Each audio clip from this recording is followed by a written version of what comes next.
Okay guys, good evening. Pag-uusapan natin ngayon kung paano daw palaguin ang 1,000. So mag-start tayo sa 1,000, no? Sa pinakamababa lang tayo, no? Sa kung sabihin natin 5,000, medyo malaki-laki po 'yan.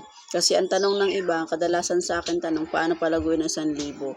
Kasi yun lang ang ano nila kayang ipuhunan. Well, mag-start tayo sa tindahan.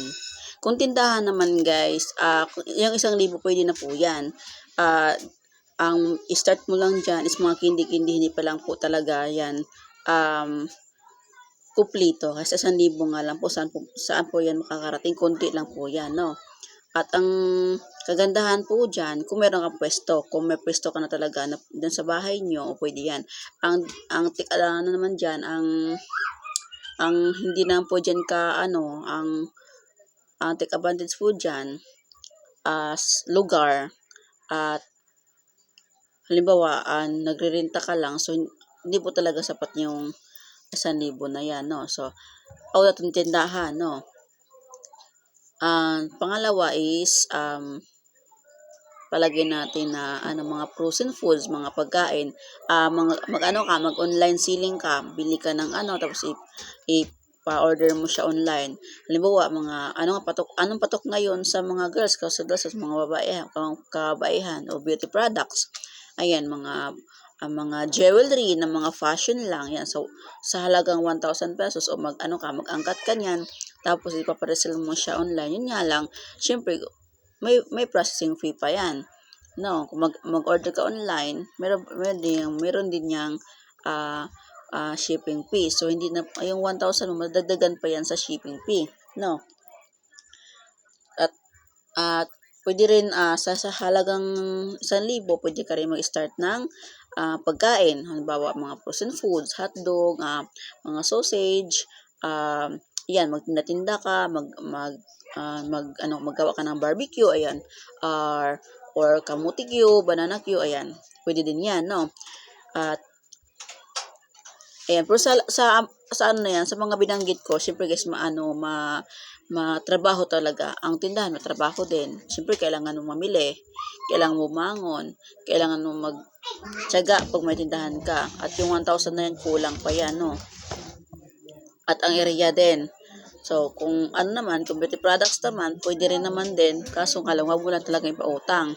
No, kasi namumuhunan ka. Lahat naman talaga ng negosyo, namumuhunan talaga. At pag ikapautang mo yan, matagal mo talaga mababawi yung iyong puhunan.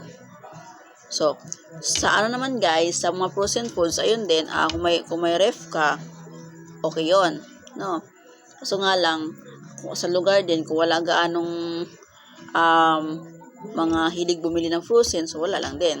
So, ang panghuli kong sasabihin is loading station.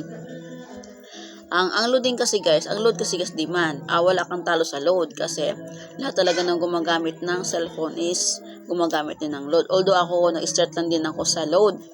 300 pesos. 300 pesos lang po talaga yung ang starting fee ko sa pag-start ko ng e-loading business. So, pwede na yun guys. Pwede na yun, no? So, ang load kasi guys, kahit wala kang tindahan, pwede kang mag-start at maglagay ka lang ng tarpaulin sa labas ng bahay mo. So, huwag mo magpapaload na sa'yo. Yan nga lang, huwag mo lang talaga ipautang.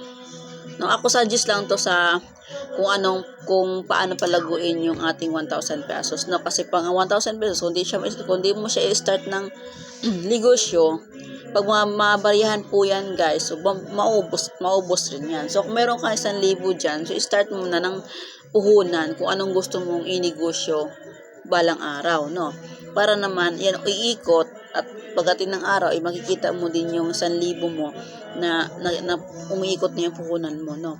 At pagdating ng araw na yon, pwede mo na itabi yung puhunan mo kasi nabawi mo na nga. So, yung kita mo, yun ang ipapaikutin mo. Kasi yun ang ginagawa ko. Ako na-start lang ako sa 300 pesos sa load.